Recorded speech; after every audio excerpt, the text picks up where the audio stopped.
मेरे प्यारे देशवासियों, नमस्कार। मन की बात च इक बारी फ्ही तुसें सभनें दा स्वागत है। उ'आं ते मन की बात हर म्हीने दे खीरले ऐतबारें होंदा है, पर इस बारी इक हफ्ते पैह्लें गै होआ करदा है।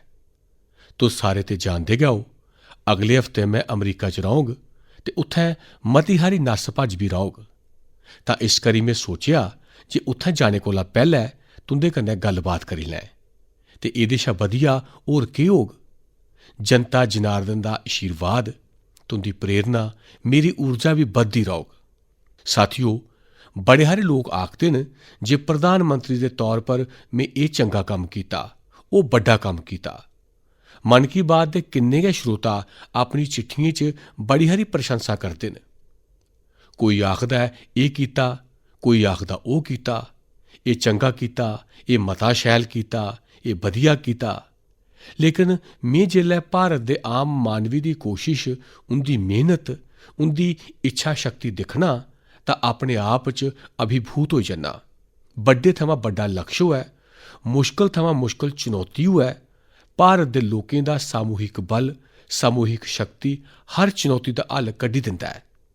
हून असें 2-3 दिन पैह्ले दिक्खेआ जे मुल्खा दे पच्छमी कंढे पर किन्ना बड्डा साइक्लोन आया। तेज चलने आह्लियां ब्हामां, तेज बरखा। साइक्लोन बिपरजाए ने कच्छ च किन्ना किश तैह्स नैह्स करी दित्ता, पर कच्छ दे लोकें जिस हिम्मत ते त्यारी दे कन्नै इन्ने खतरनाक साइक्लोन दा मुकाबला कीता, ओह् बी उन्ना गै अभूतपूर्व ऐ। 2 दिन परैंत गै कच्छ दे लोक अपना नमां ब'रा यानी आषाढ़ी बीज भी मनान जा करदे न। एह् बी संजोग ऐ जे आषाढ़ी बीज कच्छ च बरखा दी शुरुआत दा प्रतीक मन्नेआ जंदा है। में इन्ने ब'रे कच्छ औंदा जंदा रेहा, उत्थें दे लोकें दी सेवा करने दा मिगी सौभाग्य बी थ्होआ ऐ ते इस करी कच्छ दे लोकें दा हौसला ते उंदी जिजीविशा दे बारे च चंगी चाल्ली जानना। 2 दहाके पैह्ले दे विनाशकारी भूकंप दे परैंत जिस कच्छ दे बारे आख्या जंदा हा जे ओह् कदें उठी नहीं सकोग, अज्ज उ'ऐ जिला मुल्खा दे तेजी कन्नै विकसित होंदे जिलें चा इक ऐ। मिगी विश्वास है साइक्लोन बिपरजाए ने जो तबाही मचाई है, ओह्दे शा बी कच्छ दे लोक बड़ी तेजी कन्नै उभरी औङन। साथियो, प्राकृतिक आपदाएं पर कुसै दा जोर नहीं हुंदा, लेकिन जंदे ब'रें च भारत ने आपदा प्रबंधन दी जो ताकत विकसित कीती है, ओह् अज्ज इक उदाहरण बना करदी है। प्राकृतिक आपदाएं कन्नै मुकाबला करने दा इक बड्डा तरीका है प्रकृति दा संरक्षण। अजकल मानसून दे बेल्लै तां इस बक्खी साढ़ी जिम्मेदारी होर बी बधी जंदी ऐ। इस्सै करी गै अज्ज मुल्ख कैच दा रेंज जनेही मुहिम राहें सामूहिक कोशिशां करा करदा है। पिछले म्हीने मन की बात च गै असें जल संरक्षण कन्नै जुड़े स्टार्टअप्स दी चर्चा कीती ही। इस बारी भी मिगी चिट्ठी लिखियै केई नेह् लोकें बारै दस्सेआ गेआ है जेह्ड़े पानी दा इक इक तोपा बचाने आस्तै जी जान कन्नै लग्गे दे न। नेह् गै इक साथी न यूपी दे बांदा जिले दे तुलसी राम यादव जी। तुलसी राम यादव जी लुकतरा ग्राम पंचायत दे प्रधान न। तुस भी जानदे हो जे बांदा ते बुंदेलखंड इलाकें च पानी गी लेइयै किन्नी कठिनाइयां रहियां न। इस चुनौती थमां पार पाने आस्तै तुलसी राम जी ने ग्रां दे लोकें गी कन्नै लेइयै इलाके च 40 कोला मते तलाब बनोआए न। तुलसी राम जी ने अपनी मुहिम दा आधार बनाया है खेतरै दा पानी खेतरै च, ग्रां दा पानी ग्रां च। अज्ज उंदी मेहनत दा गै नतीजा है जे उंदे ग्रां च जिमीं दे अंदर दे पानी दा स्तर सुधरा करदा है। इ'यां गै यूपी दे हापुड़ जिले च लोकें रली मिलियै इक लोप होए दे दरिया गी पुनर्जीवित कीता है। इत्थैं काफी चिर पैह्ले नीम नां दा इक दरिया होंदा हा। समें दे कन्नै ओह् लोप होई गेआ, लेकिन मकामी चेतें ते लोक कत्थें च उसी म्हेशा चेता कीता जंदा रेहा। आखरकार लोकें अपनी इस प्राकृतिक धरोहर गी फ्ही जींदा करने दा धैया कीता। लोकें दे सामूहिक प्रयास कन्नै हून नीम नदी फ्ही जिंदा होन लगी पेई ऐ। नदी दे उद्गम स्थल गी अमृत सरोवर दे तौरा पर भी विकसित कीता जा करदा है।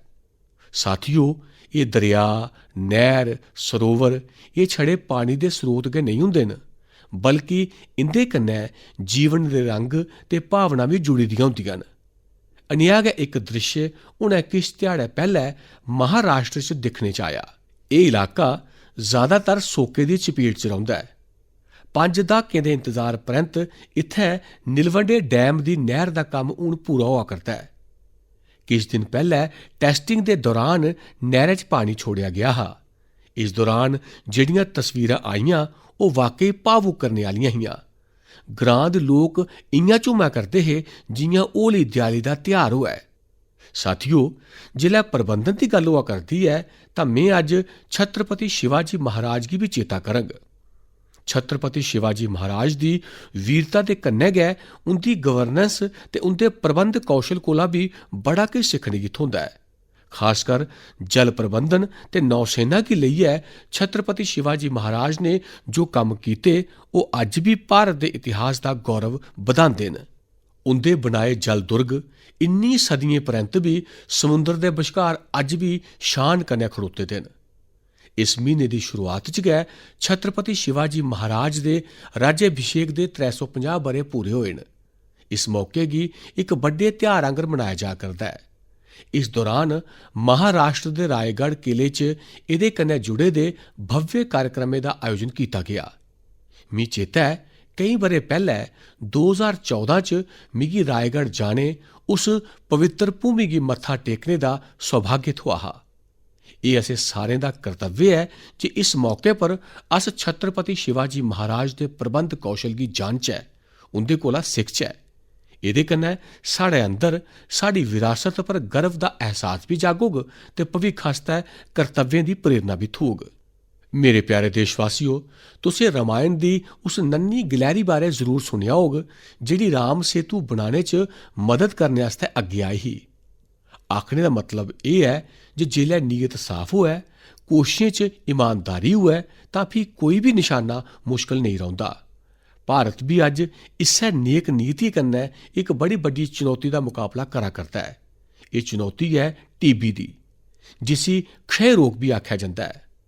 भारत ने संकल्प कीता है जे 2025 तक टीबी मुक्त भारत बनाने दा निशाना बड्डा जरूर है।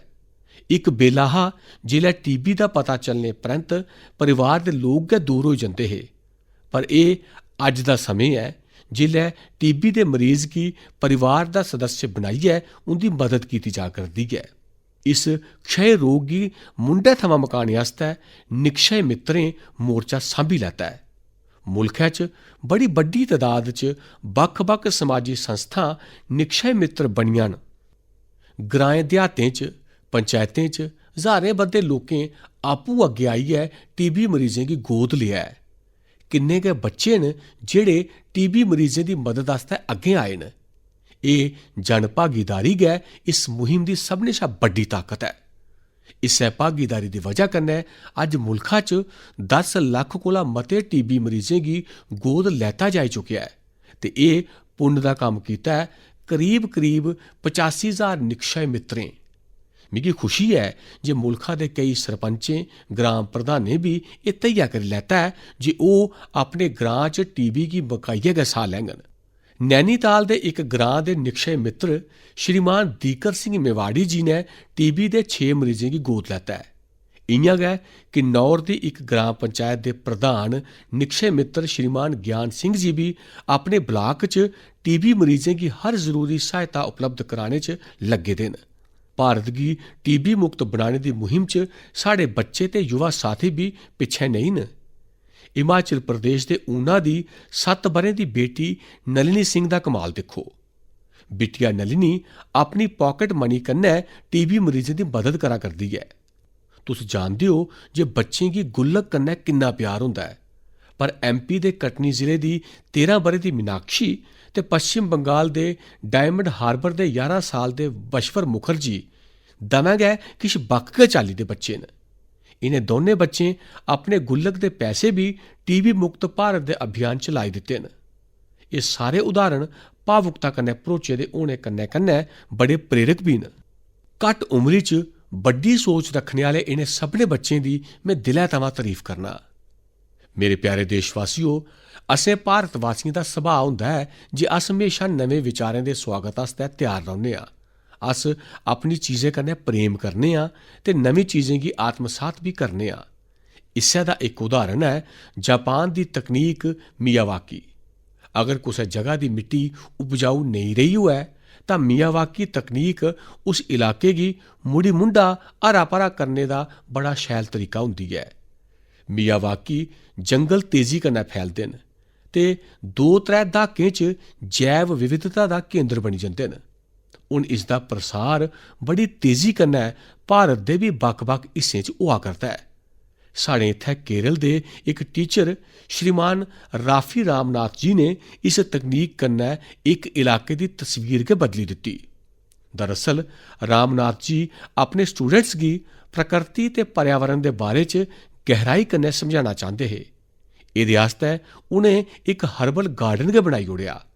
उंदा एह् गार्डन हून इक बायोडाइवर्सिटी जोन बनी गेदा ऐ। उंदी इस कामयाबी ने उ'नेंगी होर भी प्रेरणा दित्ती। एह्दे बाद राफी जी ने मियावाकी तकनीक कन्नै इक मिनी फॉरेस्ट यानी छोटा जंगल ते इसी नांऽ दित्ता विद्यावनम। हून इन्ना खूबसूरत नांऽ ते इक शिक्षक गै रक्खी सकदा है विद्यावनम। रामनाथ जी दे इस विद्यावनम च निक्की हारी जगह च 115 वैरायटीज़ दे 450 कोला मते बूह्टे लाए गे। उंदे स्टूडेंट्स भी इंदे रख रखाव च उंदा हत्थ बटांदे न। इस खूबसूरत जगह गी दिक्खने आस्तै आले दुआले दे स्कूली बच्चे, आम नागरिक काफी भीड़ आई पुजदी है। मियावाकी जंगलै गी कुसै भी जगह इत्थै धोड़ी के शैह्रें बिच भी आसानी कन्नै उगाया जाई सकदा है। किश चिर पैह्ले गै में गुजरात च केवड़िया एकता नगर च मियावाकी फॉरेस्ट दा उद्घाटन कीता हा। कच्छ च भी 2001 दे भूचाल च मारे गेदे लोकें दे चेते च मियावाकी पद्धति कन्नै स्मृति वन बनाया गया है। कच्छ जनेही जगह पर इसदा सफल होना एह् दसदा है जे मुश्किल कोला मुश्किल प्राकृतिक परिवेश च भी एह् तकनीक किन्नी प्रभावी है। इस्सै चाल्ली अंबाजी ते पावागढ़ च भी मियावाकी मैथड कन्नै बूह्टे लाए गे न। मी पता चलेआ है जे लखनऊ ते अलीगंज च भी इक मियावाकी उद्यान त्यार कीता जा करदा है। पिछले 4 ब'रें च मुंबई ते उसदे आले दुआले दे इलाकें च नेह् 60 कोला मते जंगलें पर कम्म कीता गेआ है। हून ते एह् टैक्नीक पूरी दुनिया च पसंद कीती जा करदी है। सिंगापुर, पेरिस, आस्ट्रेलिया, मलेशिया जनेहे किन्ने गै मुल्खें च एह्दा बड्डे पैमाने पर उपयोग होआ करदा है। मैं देशवासियों गी खास करियै शैह्रें च रौह्ने आह्ले लोकें गी आग्रह करङ जे ओह् मियावाकी पद्धति दे बारे च जरूर जानने दा प्रयास करन। एह्दे जरिए तुस अपनी धरती ते प्रकृति गी हरा भरा ते स्वच्छ बनाने च अमूल्य योगदान देई सकदे हो।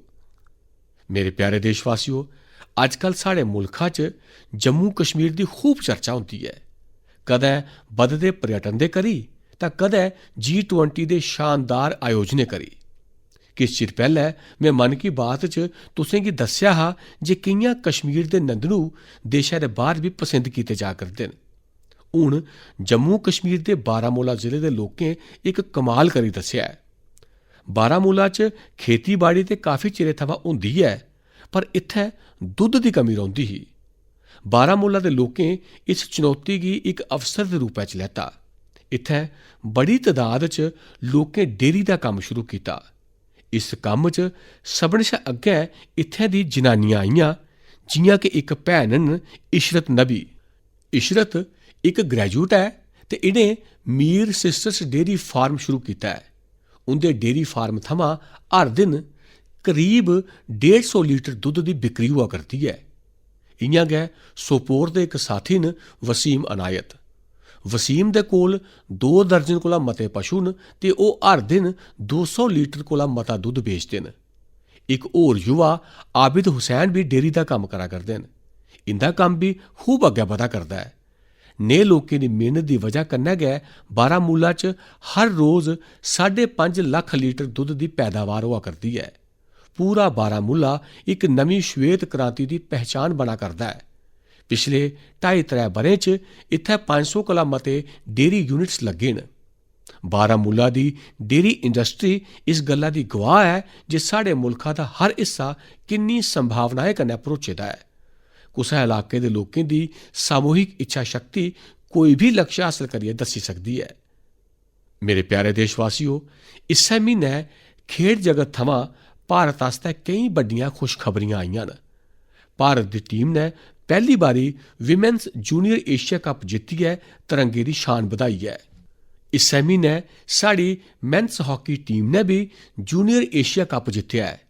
एह्दे कन्नै गै अस इस टूर्नामेंट दे इतिहास च सभनें कोला मती जित्त दर्ज करने आह्ली टीम बी बनी गे आं।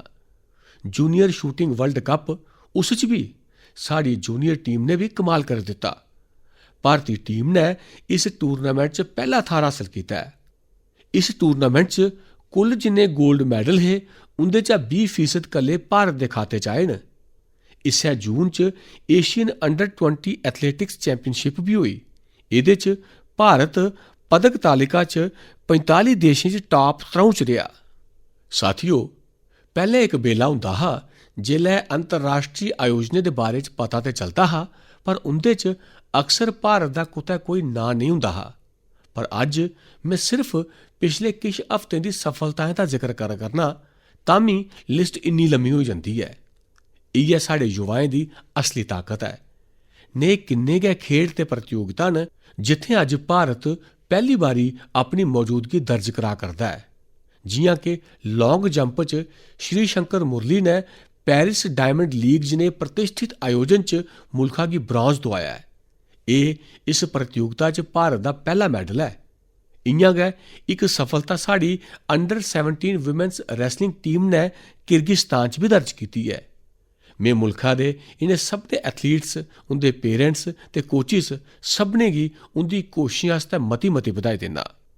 साथियो, इंटरनेशनल आयोजनें च देश दी इस सफलता दे पिच्छे राष्ट्री स्तर पर साढ़े खिडारियें दी सख्त मेहनत होंदी ऐ। अज्ज मुल्खा दे बक्ख-बक्ख राज्यें च इक नमें जोश दे कन्नै खेढें दे आयोजन होंदे न। इंदे कोला खिडारियें गी खेढने, जित्तने ते हार कोला सिक्खने दा मौका थ्होंदा ऐ। जि'यां हुनै उत्तर प्रदेश च खेलो इंडिया यूनिवर्सिटी गेम्स दा आयोजन होआ। एह्दे च युवाएं च खूब उत्साह ते जोश दिक्खने गी थ्होआ। इनें खेढें च साढ़े युवाएं 11 रिकार्ड तोड़े न। इनें खेढें च पंजाब यूनिवर्सिटी, अमृतसर दी गुरु नानक देव यूनिवर्सिटी ते कर्नाटका दी जैन यूनिवर्सिटी मैडल टैली च पैह्ले 3 थाह्रें पर रेहियां न। साथियो, नेह् टूर्नामेंट्स दा इक बड्डा पहलू एह् बी होंदा ऐ जे इंदे थमां युवा खिडारियें दी केईं इंस्पायरिंग स्टोरीज बी सामनै औंदियां न। खेलो इंडिया यूनिवर्सिटी गेम्स च रोइंग स्पर्धा च असम दी कॉटन यूनिवर्सिटी दे अन्यतम राजकुमार ने पैह्ले दिव्यांग खिडारी बने जिनें एह्दे च हिस्सा लैता। बरकतुल्ला यूनिवर्सिटी दी निधि पवैया गोडे दी गंभीर चोट दे बावजूद शॉट पुट च गोल्ड मैडल जित्तने च कामयाब रेही। सावित्रीबाई फुले पुणे यूनिवर्सिटी दे शुभम भंडारे गी एंकल इंजरी करी पिछले ब'रै बेंगलुरु च निराशा हत्थ आई ही, पर इस बारी ओह् स्टीपल चेस दे गोल्ड मैडलिस्ट बने न। बर्धवान यूनिवर्सिटी दी सरस्वती कुंडू अपनी कबड्डी टीम दी कैप्टन न। ओह् केईं मुश्कलें गी पार करियै इत्थै धोड़ी पुज्जियां न। बेहतरीन प्रदर्शन करने आह्ले मते हारे एथलीट्स गी टॉप्स स्कीम थमां बी बड़ी मदद थ्होआ करदी ऐ। साढ़े खिडारी जिन्ना खेडङन उन्ना गै खेलङन। मेरे प्यारे देशवासियों, 21 जून भी हून आई गै पुज्जी ऐ। इस बारी भी दुनिया दे कोने-कोने च लोग अंतर्राष्ट्री योग दिवस दा उत्सुकता कन्नै इंतजार करा करदे न। इस ब'रै योग दिवस दी थीम है योगा फॉर वासुदेव कुटुंबकम, यानी इक विश्व इक परिवार दे रूप च सारें दे कल्याण आस्तै योग। एह् योग दी उस भावना गी व्यक्त करदा ऐ जो सभनें गी जोड़ने आह्ली ते कन्नै लेइयै चलने आह्ली ऐ। हर बारी आंगर इस बारी भी मुल्खा दे कोने-कोने च योग कन्नै जुड़े दे कार्यक्रम आयोजित कीते जाङन। साथियो, इस बारी मिगी न्यूयॉर्क दे संयुक्त राष्ट्र मुख्यालय UN च होने आह्ले योग दिवस कार्यक्रम च शामल होने दा मौका थ्होग। मैं दिक्खा करना जे सोशल मीडिया पर भी योग दिवस गी लेइयै गजब दा उत्साह लब्भा करदा ऐ। साथियो, मेरा तुं'दा सभनें अग्गें आग्रह है जे तुस योग गी अपने जीवन च जरूर अपनाओ। इसी अपनी दिनचर्या दा हिस्सा बनाओ। जे हून भी तुस योग कन्नै नेईं जुड़े तां औने आह्ली 21 जून इस संकल्प आस्तै बड़ा बेहतरीन मौका ऐ। योग च ते उ'आं बी ज़्यादा ताम झाम दी लोड़ गै नेईं होंदी ऐ। दिक्खियो, जिल्लै तुस योग कन्नै जुड़गे ओ तां तुंदे जीवन च किन्ना बड्डा परिवर्तन औग। मेरे प्यारे देशवासियो, परसों यानी 20 जून गी ऐतिहासिक रथ यात्रा दा दिन है। रथ यात्रा दी पूरी दुनिया च इक विशिष्ट पहचान है। देश दे अलग अलग राज्यें च बड़ी धूम-धाम कन्नै भगवान जगन्नाथ दी रथ यात्रा निकलदी है। ओडिशा दे पुरी च होने आह्ली रथ यात्रा ते अपने आप च अद्भुत होंदी है। जेल्लै में गुजरात च हा तां मिगी अहमदाबाद च होने आह्ली विशाल रथ यात्रा च शामल होने दा अवसर थ्होंदा हा। इनें रथ यात्राएं च जिस चाल्ली सारे मुल्खा दे हर समाज, हर वर्ग दे लोक उमड़दे न, ओह् अपने आप च बड़ा अनुकरणीय है। एह् आस्था दे कन्नै इक भारत श्रेष्ठ भारत दा बी प्रतिबिंब होंदी है। इस पावन पुनीत अवसर पर तुसें सभनें गी मेरे पासेआ मतियां शुभकामनां। मेरी कामना है भगवान जगन्नाथ सारे देशवासियों की चंगी सेहत ते सुख समृद्धि का आशीर्वाद प्रदान करन। साथियों, भारतीय परंपरा ते संस्कृति कन्नै जुड़े उत्सव की चर्चा करती हुई मैं मुल्खा दे राजभवनें च होए दिलचस्प आयोजनें दा भी जरूर जिक्र करगा। हुण मुल्खा च राजभवनें दी पहचान समाजिक ते विकास कम्में कन्नै होन लगी पई है। अज्ज साढ़े राजभवन टीबी मुक्त भारत मुहिम दे, प्राकृतिक खेती कन्नै जुड़े मुहिम दे झंडा बरदार बना करदे न। जंदे समें च गुजरात होऐ, गोवा होऐ, तेलंगाना होऐ, महाराष्ट्र होऐ, सिक्किम होऐ, इंदे स्थापना दिवस गी बक्ख-बक्ख राजभवनें जिस उत्साह दे कन्नै सैलीब्रेट कीता, ओह् अपने आप च इक मिसाल है। एह् इक बेहतरीन पहल है जिहड़ी इक भारत श्रेष्ठ भारत दी भावना गी सशक्त बनांदी है। साथियों, भारत लोकतंत्र दी जननी है, मदर ऑफ डेमोक्रेसी है। अस अपने लोकतांत्रिक आदर्शें गी सभनें शा उप्पर मन्नने आं, अपने संविधान गी सभनें शा उप्पर मन्नने आं। इस करी अस 25 जून गी भी कदें भुलाई नहीं सकदे। एह् उ'ऐ ध्याड़ा है जेल्लै साढ़े मुल्खा पर एमरजेंसी थोपी गेई ही। एह् भारत दे इतिहास दा काला दौर हा। लक्खें लोकें एमरजेंसी दा पूरी ताकत कन्नै विरोध कीता हा। लोकतंत्र दे समर्थकें पर उस दौरान इन्ना अत्याचार किया गया, इन्नियां यातना दित्तियां गईयां जे अज्ज भी मन कंबी उठदा है। इन्हें अत्याचारें पर पुलिस ते प्रशासन पासेआ दित्ती गेदी सजाएं पर बड़ी हारी कताबां भी लिखियां गईयां न। मिगी भी संघर्ष में गुजरात नां कन्नै इक कताब लिखने दा उसलै मौका थ्होआ हा। किश दिन पैह्ले गै एमरजेंसी पर लिखी इक होर कताब मेरे सामने आई, जेह्दा शीर्षक है torture of political prisoners in India. Emergency दे दौरान छपी इस पुस्तक च वर्णन किया गया है जे कि'यां उसलै दी सरकार लोकतंत्र दे रखवालें कन्नै बड़ा जालमे आह्ला बर्ताव करा करदी ही।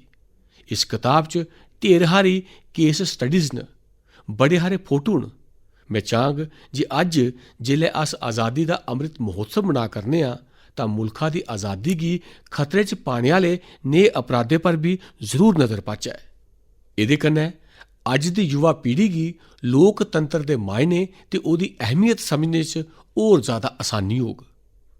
मेरे प्यारे देशवासियों, मन की बात रंग बरंगे मोतियें कन्नै सजी दी इक सुंदर माला है, जेह्दा हर मोती अपने आप च अनूठा ते अनमोल है। इस कार्यक्रम दा हर एपिसोड बड़ा गै जीवंत होंदा है। असेंगी सामूहिकता दी भावना दे कन्नै कन्नै समाज दे प्रति कर्तव्य भाव ते सेवा भाव कन्नै भरदा है। इत्थैं उ'नें विशें पर खुल्लियै चर्चा होंदी ऐ जिंदे बारे च असेंगी आम तौर पर घट्ट गै पढ़ने सुनने गी थ्होंदा है। अस अक्सर दिक्खने आं जे मन की बात च कुसै विशे दा जिक्र होने दे परैंत कि'यां अनेकें देशवासियें गी नवीं प्रेरणा मिली। हाल च गै मिगी मुल्खा दी प्रसिद्ध भारतीय शास्त्रीय नृत्यांगना आनंदा शंकर जयंत दी इक चिट्ठी थ्होई। अपनी चिट्ठी च उ'नें मन की बात दे उस एपिसोड दे बारे च लिखेआ है जेह्दे च असें स्टोरी टैलिंग दे बारे च चर्चा कीती ही। उस कार्यक्रम च असें इस फील्ड कन्नै जुड़े लोकें दी प्रतिभा गी एक्नॉलेज कीता हा। मन की बात दे उस कार्यक्रम कोला प्रेरित होइयै आनंदा शंकर जयंत ने कुट्टी कहानी तैयार कीती है। एह् बच्चें आस्तै बक्ख-बक्ख भाशाएं दी क्हानियें दा इक बेहतरीन संग्रह है। ये कोशिश इस करी भी बहुत अच्छी है कि जे इहदे कन्नै साढ़े बच्चें दा अपनी संस्कृति कन्नै लगाव होर डूंगा होंदा है। उ'नें इनें क्हानियें दे किश इंटरस्टिंग वीडियोज़ अपने यूट्यूब चैनल पर भी अपलोड कीते न।